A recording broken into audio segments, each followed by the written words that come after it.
Stage 4 మోకాళ్ల అరుగుదలకి నొప్పి లేకుండా కీళ్ల మార్పిడి ఆపరేషన్ చేయబడును. Doctor Ramesh Gajula, endoscopic spine ortho surgeon and pain physician, పెనిషియా spine pain ortho and sleep centre, Uppal, Hyderabad. ఈరోజు మనతో పాటు సినీ క్రిటిక్ అప్పాజీ గారు ఉన్నారు. సార్ నమస్తే. నమస్తే జ్ఞానేంద్ర. ఎలా అనిపించింది సార్ కింగ్డమ్? అది విజయ్ దేవరకొండ పర్ఫార్మెన్స్ అయితే మాత్రం చాలా బాగుంది. గౌతమ్ తిరునూరి డైరెక్షన్, అంటే కథా కథనాల విషయంలో కొంత లోపాలు ఉన్నప్పటికీ కూడా మేకింగ్ పరంగా అసలు అంటే ఎక్స్ట్రాడినరీ మేకింగ్ అని చెప్పొచ్చు. పర్ఫార్మెన్స్లు, మేకింగ్ అన్నీ కూడా బాగున్నాయి అనిపించింది నాకు. కానీ అంటే కొంత మిక్స్డ్ టాక్ వినిపిస్తుంది, స్టోరీ కూడా కొంచెం లాగ్ అనిపించింది అని చెప్పేసి. ఎందుకని అంటారు? అంటే స్టోరీ లైన్ కొత్తగా తీసుకోలేదా? గౌతమ్ తిరునూరి ఎక్కడైనా మిస్టేక్ చేశారు? అంటే సాధారణంగా ఇప్పుడు అది రాజమౌళి కావచ్చు, ఎవరైనా సరే స్టోరీ లైన్ ఎప్పుడు మామూలు చిన్నగానే ఉంటుంది. దాన్ని ఎలా ప్రజెంట్ చేస్తారన్న దాన్ని బట్టే కదా సక్సెస్ అనేది ఆధారపడి ఉంటుంది. ఇప్పుడు పర్టికులర్గా మన డైరెక్టర్స్ ఏం చేస్తున్నారంటే బ్యాక్ డ్రాప్, బీభత్సమైనటువంటి బ్యాక్ డ్రాప్లో ఇప్పుడు తమ్ముడు కావచ్చు, నితిన్ది తమ్ముడు కావచ్చు, ఇలాగా బ్యాక్ డ్రాప్ డిఫరెంట్గా సెలెక్ట్ చేసుకొని ఆ బ్యాక్ డ్రాప్ని బాగా ఎస్టాబ్లిష్ చేయడం ద్వారా అందులో కథను పండించడం కోసం ప్రయత్నాలు చేస్తున్నారు. అవి కొన్ని బెడిసి కొడుతున్నాయి అన్నమాట. అంటే తమ్ముడితో మనం అనుకోకుండా పులికొచ్చింది. ఇటీవల కాలంలో వచ్చిన తమ్ముడు కావచ్చు, జూనియర్ కావచ్చు, ఇది కావచ్చు, ఈ మూడు కూడా తమ్ముడు కథలే. ఓకే. ఇది కూడా విజయ్ దేవరకొండ అనే ఒక తమ్ముడు తన అన్నయ్య కోసం అన్వేషిస్తూ అతని కోసం చేసే పోరాటమే ఈ కథ అన్నమాట.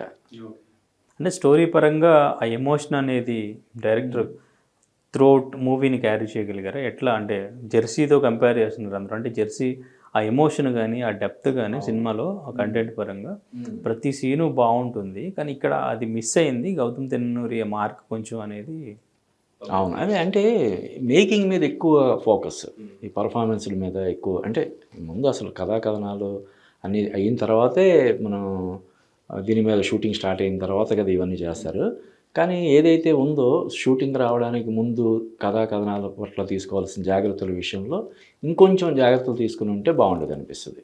సెకండ్ హాఫ్ విషయంలో సెట్స్లో రాసుంటారు స్టోరీ అన్నట్టుగా కూడా కొన్ని మీమ్స్ కనిపిస్తూ ఉన్నాయి. అలా ఏమైనా అనిపించిందా? అలాగే అంత మరీ వేగ్గా ఉండదు. కానీ అది అంటే ఇక్కడ ఏమవుతుందంటే అనేంద్ర, నేను చూస్తున్నాను కొన్ని సినిమాలు, ఇప్పుడు అంతకుముందు వీరమల్లు కానీ ఇలాగా వీళ్ళు సీక్వెల్ దానికోసం అని చెప్పి సీక్వెల్లో చెప్పొచ్చు కదా అని చెప్పి అబ్రప్ట్ ఎండింగ్, ఓకే, పార్ట్ 1లో కొంచెం ఇది చేసి తర్వాత అంటే దానికి ఒక లాజికల్ ఎండింగ్ ఇవ్వాల్సిన అవసరం లేకుండా పార్ట్ 2 అని చెప్పి కూడా మనకి చాలా సినిమాలకి వేసేస్తున్నారు. వస్తాయా లేదన్నది పక్కన పెడితే ఇప్పుడు దీనికి కూడా పార్ట్ 2 అని చెప్పి మన ఎండింగ్ కొంచెం, అంటే ఇందాక నేను చెప్పాను, ఒక అన్నయ్య కోసం ఒక తమ్ముడు చేసే ప్రయాణం ప్లస్ పోరాటం అని చెప్పి, అది కొన్ని సన్నివేశాలు అంటే మనం అది వాటిని రివీల్ చేయడం బాగుండదు. కానీ కొన్ని సన్నివేశాల్లో విజయ్ దేవరకొండ ఆప్షన్స్, ఎవరి కోసం, ఏ అన్న కోసం అయితే అతను అంత దూరం వెళ్ళి అంత రిస్క్ తీసుకొని ప్రాణాలకు తెగించి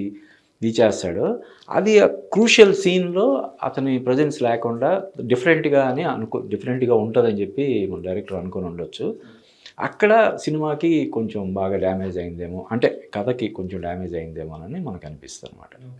అంటే ఎస్పెషల్లీ క్లైమాక్స్ విషయంలో కూడా ఫ్యాన్స్ అంత సాటిస్ఫై అవ్వలేదు అని చెప్పేసి మాట్లాడుతున్నది. అదే నేను చెప్పాను కదా, ఇప్పుడు సెకండ్ పార్ట్ 2లో చూపిస్తామని సడన్గా ఇది ఇవ్వడం అన్నది చేస్తున్నారు, ఎండింగ్ చేస్తున్నారు. దానివల్ల సహజంగానే ఫ్యాన్స్, ముఖ్యంగా చెప్పాను కదా, హీరోయిజానికి అవకాశం ఉన్న చోట అక్కడ అసలు అంటే మరి అతను స్క్రీన్ ప్లే ప్రకారం అతను వేరే రకంగా ఏది రాసుకున్నాడు ఏంటో మనకి చెప్పలేం కదా. అక్కడ లేకపోవడం అన్నది డెఫినెట్గా అది క్లైమాక్స్లో వచ్చే సీన్, ఇప్పుడు ఇందాక నేను చెప్పింది ప్రీ క్లైమాక్స్లో వచ్చే సీన్లో విజయ్ దేవరకొండ ఆప్షన్స్ అనేది మైనస్ లాగా అనిపిస్తుంది అనమాట. అయితే రామ్ చరణ్తో తీయాల్సిన మూవీ కూడా ఇదే అంటున్నారు, అది నిజం అనుకోవచ్చు అంటారా? అంటే మనం అయ్యి ఉండొచ్చు, లేదంటే అయ్యి ఉండకపోవచ్చు. వాళ్ళు చెప్పడం అయితే రామ్ చరణ్ కోసం అనుకున్న సబ్జెక్ట్ వేరు, ఈ సబ్జెక్ట్ వేరు అంటున్నారు. కానీ వాళ్ళిద్దరి ఇది చూస్తే, ఏజ్ పరంగా కానీ ఇది చూస్తే అది రామ్ చరణ్ కూడా చేయొచ్చు, లేదంటే ఇంకో యంగ్ హీరో ఎవరైనా చేయగలిగే ఇదన్నమాట. రామ్ చరణ్కి ఉన్న ఇమేజ్కి విజయ్ దేవరకొండ ఇమేజ్కి ఉన్న వ్యత్యాసాన్ని బట్టి ఏమైనా కొంచెం మార్పులు చేర్పులు చేసి ఉంటారేమో. ఒకవేళ అయితే మాత్రం ఒకవేళ రామ్ చరణ్కి చేస్తున్న సబ్జెక్ట్ అయితే కొంచెం కొంచెం మార్పులు చేసి తీసుకుంటారు అంతే. అయితే విజయ్ దేవరకొండ బ్లాక్ బస్టర్ కోసం ఫ్యాన్స్ ఎంత వెయిట్ చేస్తున్నారో తను కూడా అంతే వెయిట్ చేస్తున్న సిచ్యువేషన్ కదా. సో మరి ఈ మూవీ ఎంతవరకు సాటిస్ఫై చేసింది అనుకోవచ్చు, ఏ రేంజ్ హిట్?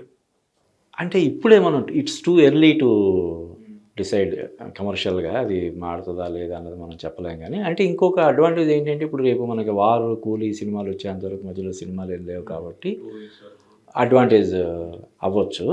అయితే ఇందా నువ్వు అన్నట్టు ఎప్పుడు మన 2018లో ఇప్పుడు ట్యాక్సీ వాళ్ళ సినిమా తర్వాత వస్తున్న సినిమాలన్నీ కూడా డిసప్పాయింట్ చేస్తున్నాయి. అది డియర్ కామ్రేడ్ కావచ్చు, వరల్డ్ ఫేమస్ లవర్ కావచ్చు, లైగర్, ఖుషి, ఫ్యామిలీ స్టార్, అంటే మధ్యలో అతనికి కల్కి లేదంటే మహానటి, జాతిరత్నాలు ఇటువంటి స్పెషల్ అపీరెన్స్లు మినహాయిస్తే అతను సోలో హీరో ప్రాపర్గా ఇచ్చే ఇది హిట్ అన్న దానికోసం వెయిట్ చేస్తున్నాను. అందుకని ఈ సినిమా విజయ్ దేవరకొండకి ఈ సినిమాతో హిట్ పడాలని ఎక్కువ మంది కోరుకున్నారు.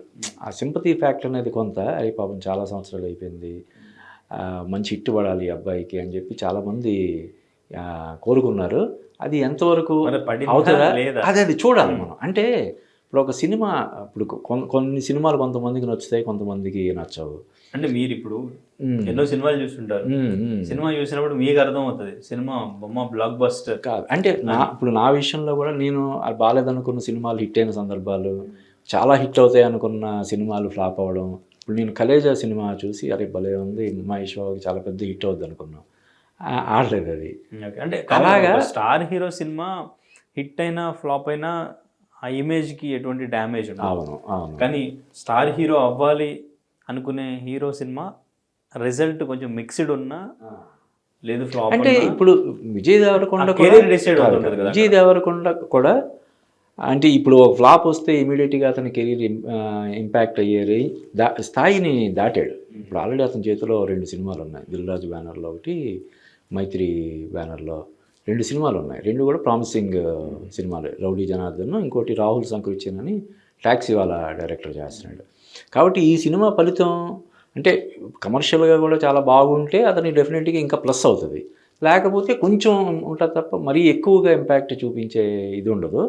అంటే విజయ్ దేవరకొండ అంటే నార్మల్గా ఏదో హిట్ కొట్టడం లేదంటే యావరేజ్ బిలో యావరేజ్ ఇట్లా కాదు, డైరెక్ట్ 200 నుంచి లెక్క పెట్టాలి, 200 కోట్ల నుంచి కౌంటింగ్ ఉండాలి, అది కలెక్షన్ అనే థాట్లో ఉన్నట్టు అనిపిస్తుంది కదా. అదే అప్పుడు లైగర్ సినిమా సందర్భంగా అతను చెప్పింది. అంటే ఇప్పుడు పూరి జగన్నాథ్ ఎంటర్ అవ్వాలనేది బాగా ట్రై చేస్తున్నారు అంటుంటారు కదా. అవునవును. అంటే జనరల్గానే ఒక సినిమా అయిన తర్వాత ఆ కాన్ఫిడెన్స్ లెవెల్ అలా ఉంటుంది. కొన్ని సీన్లు అవి చేసేటప్పుడు మనం ఇప్పుడు జస్ట్ 1 నిమిషం పాటు 2 నిమిషాల పాటు చూసే సీన్ ఒక్కొక్కసారి 5-6 రోజులు తీస్తారు కదా. ఇప్పుడు ఒక పాట 4 నిమిషాలు 3.5 నిమిషాలు ఉండే పాటని ఈ రోజుల్లో వారం రోజులు కూడా తీస్తున్నారు. అలాగే ఒక ఫైట్ సీక్వెన్స్, ఒక చిన్న ఫైట్ సీక్వెన్స్ 10 రోజులు 20 రోజులు తీస్తున్నారు. అప్పుడు ఏమొద్దంటే వీళ్ళకి ఆ జడ్జిమెంట్ అనేది పోతుంది. మనం ఒక అద్భుతమైన సినిమా మనం చేస్తున్నాము, ఇది చాలా అద్భుతంగా వచ్చింది, డైరెక్టరు అక్కడ టీము అందరూ భలే వచ్చిందండి షేక్ హ్యాండ్లు ఇచ్చుకొని ఆటోమేటిక్గా అది క్యారీ అయిపోతారనమాట. చాలా అద్భుతంగా వచ్చింది, మనం ఈ సినిమాతో అసలు ఒక రేంజ్ కొట్టబోతున్నాం అనే దీంట్లోకి వెళ్తారు. తెలుగులో ఫాస్టెస్ట్ న్యూస్ ఇప్పుడు కొత్త అవతారంలో 5 సెకండ్లోనే పూర్తి వార్తా సమాచారం మీ చేతిలో. సోషల్ మీడియా ట్రెండ్స్ మీ కళ్ళ ముందుకే live TV and voice search options తో ఇప్పుడే డౌన్లోడ్ చేయండి. యాప్ లింక్ డిస్క్రిప్షన్లో ఉంది.